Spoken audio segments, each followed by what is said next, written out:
Over 2 months later, and we're back. The U.S. men's national team is back with an official match because, yes, I don't count that Bosnia game as an official match. Hi, if you're new here, I'm Filippo, and welcome to FuboTV, and welcome to another match preview. Today we're going to be doing a preview for the U.S. men's national team versus El Salvador for World Cup qualifying to be played this Thursday. In this video, we'll be telling you where to watch it if you're in the United States, any news and updates. We're also going to bring a special guest to update us on El Salvador. And at the end of the video, with all the information we have, I'm going to try to predict the starting 11 that Greg Berhalter will do. Usually I have mild success with that, but usually I get most of it, not most of it, like one or two players wrong. With that said, the special guest that I'm bringing in today is Jay Hernandez from First Touch Space on Twitter and podcast. He's Salvadorian American. Thankfully, he cheers for the U.S. men's national team, and he will be here in the channel to share us the info on El Salvador much better than myself. He has talked to Gerson Perez, the son of Hugo Perez, which is currently the coach of El Salvador, and Gerson Perez, the son, is the current assistant. Therefore, Jay has some good info to share. So also go make sure to follow First Touch on Twitter and Jay Hernandez as well. All right, everyone, enough for the introduction. Before we start, don't forget to hit the like button, share this video with your cat, dog, uncle, grandma, or that person you don't like. Thank you very much. Let's play the intro and let's start the preview.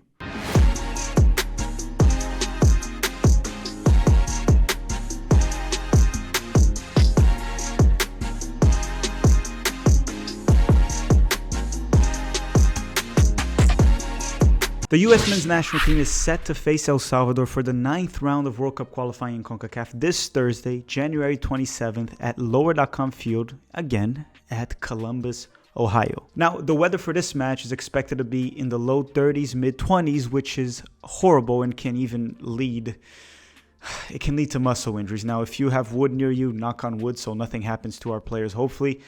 And don't worry, this is a lot warmer than the game we're going to have against Honduras in Minnesota. U.S. soccer, man. All right, but that's where we're going to play. If you are in the United States, you can watch this match at ESPN2, UNEMAS, or 2DN.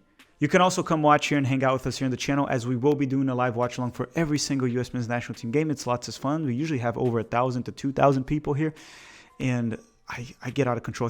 But if you want, if not, go watch on your own. It's cool as well. Or go to the game, even though the weather won't be the best. The last time we played El Salvador was for the very first round of this World Cup qualifying campaign, and the match was played at El Salvador, and let's just say that game didn't quite go as we wanted or as we expected, as it ended on a 0-0 draw. Despite the claims that a draw away was okay, and many did try to defend that 0-0 draw, but let's talk about the game. For starters, we played very poorly, and then there was also Greg Berhalter's in-game management, which it almost seemed like he was playing for El Salvador at one point of that match. When the game was 0-0, he subbed in Kelna Costa for Conrad de la Fuente. Then we had Christian Roldan coming in for Brendan Aronson. But to be fair, Brendan Aronson was struggling at the 8 for most of the match. But again, what is Roldan going to do? Eventually, we also had Sebastian Lletget come in for DeAndre Yedlin, which led to moving many players out of their natural position. The game could have honestly gone either way, but I think this one we will do better. I think my main concern for this specific camp is rotation, right? We have strong players in this roster, very talented players in this roster, but it's going to come down to how Greg rotates. The reason I'm worried about that is simply because Greg has said that the game against Panama, which was one of the worst games I've ever seen the United States play, was not a mistake. It was just a bad day, which leads me to believe we could see some rotation like that in this camp as well, which it should worry every single U.S. men's national team camp, at least for one game. But for this match, we play at home, and nothing besides a win should be an acceptable result, and it should be a convincing win. I'm not saying beat them 4-0, 5-0, but a match that we control and we win. All right, now before we bring in Jay here for the updates on El Salvador, let me go through a few quick updates on this game and in the U.S. men's national team specifically. The first one is Tyler Adams is on a yellow. So if he gets a yellow card for any of the matches, he's suspended for the following, which leads me to believe that there's a strong possibility that Greg Berhalter could rest him against El Salvador to have him ready to go against Canada. We'll talk about that soon when I give my predicted starting 11. Now, another player that I want to talk about is Luca de la Torre. It seems like he only made the roster because Bucio is out with COVID. Could De La Torre play? Yes, but the odds are not really on his favor. But who knows? You know, Zimmerman also wasn't on the roster for one of the camps, came in and started right away. The other update is that CONCACAF is finally adding the VAR, which they should have added from the beginning, which probably would have led us to losing to Jamaica. But regardless, the VAR will be in this match. I also won't be breaking down the full roster in this video. We already did a live stream for that, so go check out that on the channel. Now, before we get into the predicted starting 11 for the U.S. men's national team, don't forget to hit the like button right now. It takes a second. Let's bring in Jay, and let's talk about El Salvador. All right, Jay, you're here to talk about El Salvador, even though Jay is a U.S. men's national team fan. He's representing his other country as well. Jay, how you doing? I'm doing good, man. Filippo, thanks for having me here. Great to have you too. And me and Jay actually talk a lot at the First Touch space, which you guys should definitely follow on Twitter. Probably talked about it earlier in the video. And by the way, Jay, you're going to the game, right? Hey, I'm going to the game. It's going to be cold, so I'm from LA, so I got to get ready. Yeah, man, U.S. soccer really picked some nice spots for this window, right? Yeah, I sure did. It's interesting, right? So, Jay, without us wasting any more time, going right into El Salvador, you definitely followed the national team closely. You've talked to Gerson Perez himself a few times, I believe, or at least once, the current assistant coach of El Salvador and son of Hugo Perez, the head coach. The first thing I want to ask you from your side is, how do you think El Salvador will approach this game? Because at the same time that they're going to play the United States, they would normally just go for a draw, but they can't really settle for that. If they still want to qualify, they need to get 3 points in every game possible. How do you think they're going to approach it based on your talks with him? Maybe talk about your talks with him a little bit. What do you think is going to go on here? Well, judging from, how they usually play, they don't really like to bunker down. That's not really their style. Mm-hmm. That's not Hugo Perez's philosophy to play like that. So I don't expect them to exactly bunker down. However, I think they learned from the mistakes that they've made in Canada, where they came in maybe not ready for Canada's attack, and really early in the game they fell down 2-0 about 10 minutes into the game. So I think they'll be a little more ready for that. They're probably not going to want to dig themselves in a hole too early in the game, but I don't expect them to bunker down. So just say maybe, so they're very possession style team, right? They hold possession as much as they can. We saw that, they held more possession than the U.S. men's national team in the first game, actually. That was an away game, obviously, for the United States. But so we should expect them to not bunker, but maybe be a little more cautious after that mistake with Canada. Yeah, definitely a lot more cautious. And with the possession base, the last game against Jamaica, they held most of the possession in that game. So that's really more their style. They like real technical players that are good with the ball. So I expect them to try to play soccer, but not to take too many risks. Yeah, hopefully Berhalter's boys don't go. Well, some of them will come in. That there's no way around that. But one question adding into that, based on your talk with Gerson Perez, is there any hints or clues that you think that would be incremental to this game? Anything, or he talk more about, what did he talk exactly about with you when you talked to him? Well, in the qualifiers, the formation that they've been using might be a little different from what they did in the friendlies. In the friendlies, they tried a 4-3-3, which is something that they haven't done before. And it might be something they're slowly implementing, but I don't think they're quite ready to go full 4-3-3 yet. But that's something that he told me that he's been thinking about. How do you think they'll line up then in terms of formation? I'm not sure if they're going to go 4-3-3. I think, like I said, they might be a little more cautious. So maybe a 4-1-3-2 might be something they do with a deep line center defense in mid, just to protect that back line. Almost like that's a pretty defensive formation depending on the players he picks. With that said, out of El Salvador, there's one player that has been highly talked about, which is Enrico Dueñas, right? The dual national they got from Netherlands. It was even the first time he stepped on El Salvador. I think it was that game against the US, and he came off the bench. You can even include him. But I wanted to know from you, 3 to 4 players from El Salvador that we should be watching out for, and I'm assuming one of them is the better Roldan. Well, the Alex Roldan, he's pretty much the utility man for that team. He's played right back, he plays right mid, left back, anywhere Hugo needs him, he's pretty much putting him to help the team out. So he's obviously, and he's also the team captain, so he has some leadership qualities to him too. So that's a player that are really important to the team. Another player that is pretty good in my opinion. It's probably the best player on the team is Jairo Enriquez. I don't know if you remember that clip where he kind of ragdolled Serginho Dest in El Oh, Salvador. that's him? Yes. That's him. He's really good. He's actually rumored uh, to make a move to MLS. There's some issues there with players moving abroad from the domestic league. If you want to talk about that later, maybe we can talk about it.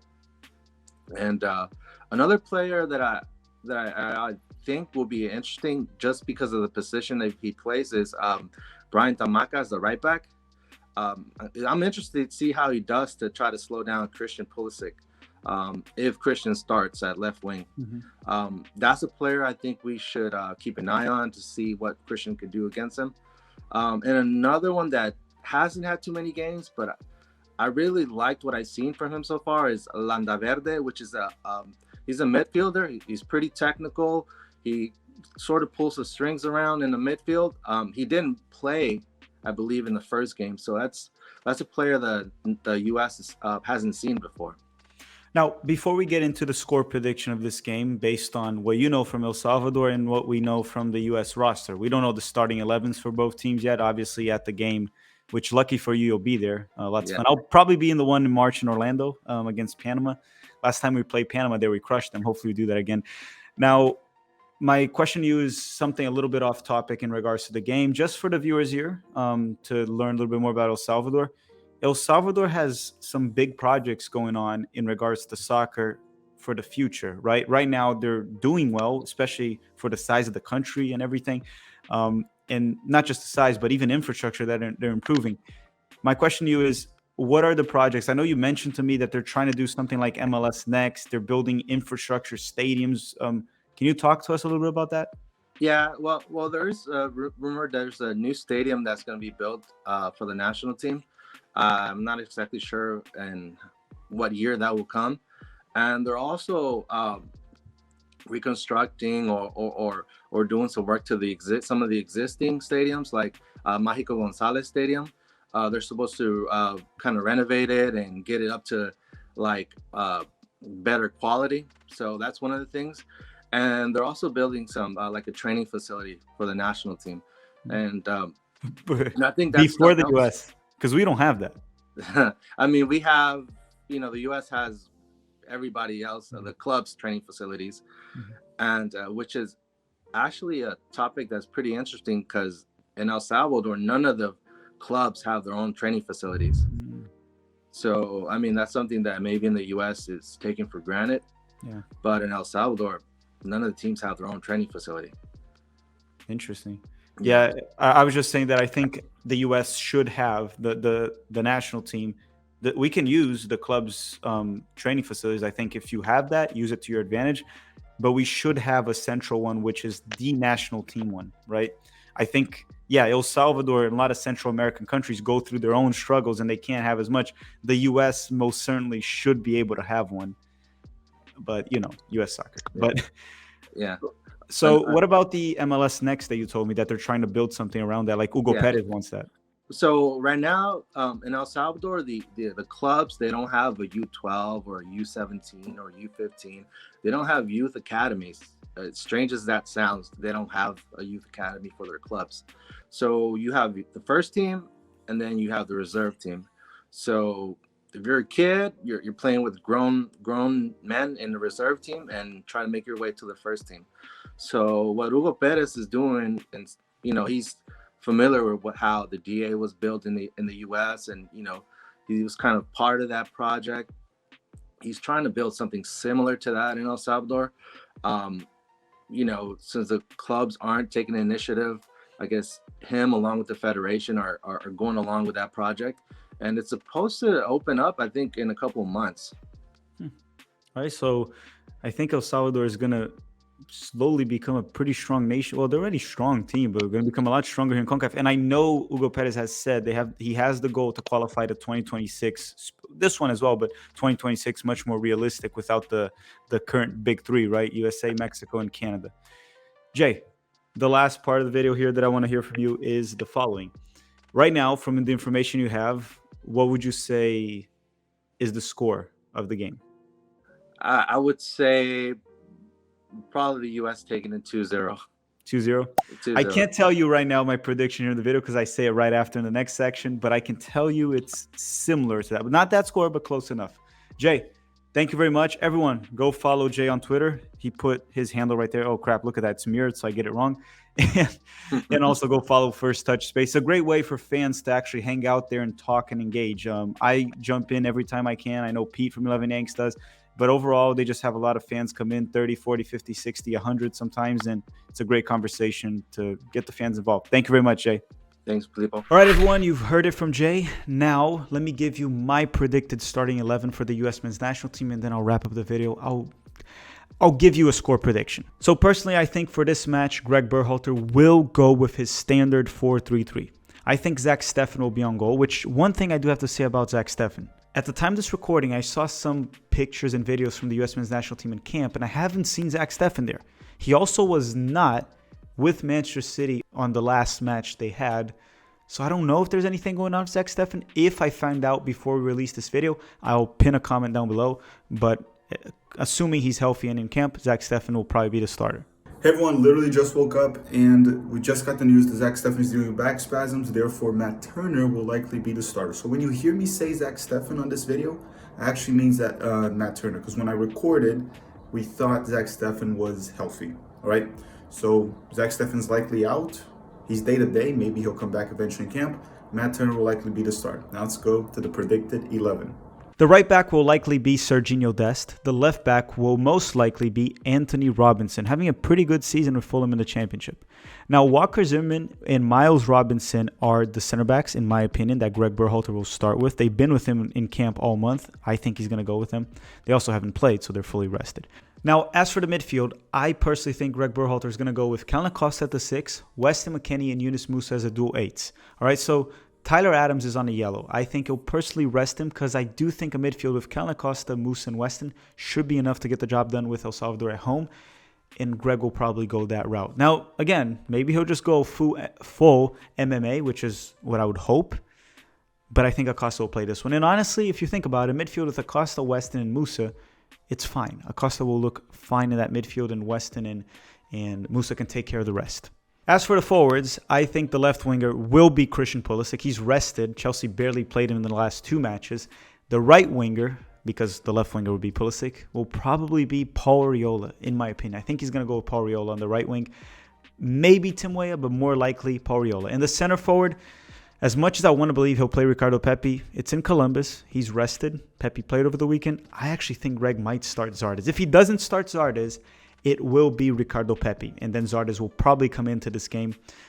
But I think he's going with Zardes. So essentially, Paul Arriola on the right, Pulisic on the left, and Jesse Zardes up top. So yes, some of his favorites will get minutes in this match. So just to recap, the likely starting 11 from Greg Berhalter, it's on a 4-3-3 formation with Zach Steffen on goal, Dest on the right, Robinson on the left. The 2 center backs will likely be Walker Zimmerman and Miles Robinson. The midfield I expect to be Callan Acosta at the 6 and Musa and Weston as the dual 8s.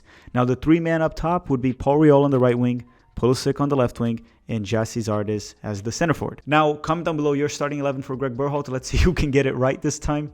I might get 1 or 2 players wrong, but it's more so likely to be like this. All right, everyone, that does it for this video. But before we go, I'll give you my score prediction for this match. And I'm going to do my prediction based on the predicted starting 11 that I put. Now, our defense, our back line right there with Zimmerman and Robinson, they haven't really played a game the past 2 months or so. I'm not counting that game against Bosnia for Zimmerman. So I expect our defense to be a little bit shakier and less sharp than they normally are. That said, it'll be very hard to hold on a clean sheet for this specific match. I'm going to give my prediction 3 United States, 1 for El Salvador. And even though I put some of Greg's favorites in this starting 11 that I predicted, they should be more than enough to get the job done. And if anything, Greg can take one out and put Timothy Weah, Ricardo Pepi in if he goes with the lineup that I said. Hopefully he doesn't, and we don't have any trouble with this match. We do need to finish this camp with at least 22 points, which would be 7 points, and then we will put 1 foot in Qatar already. Thank you very much for watching, everyone. I'll see you guys in the live stream this Thursday. Thank you for watching, and have a great day.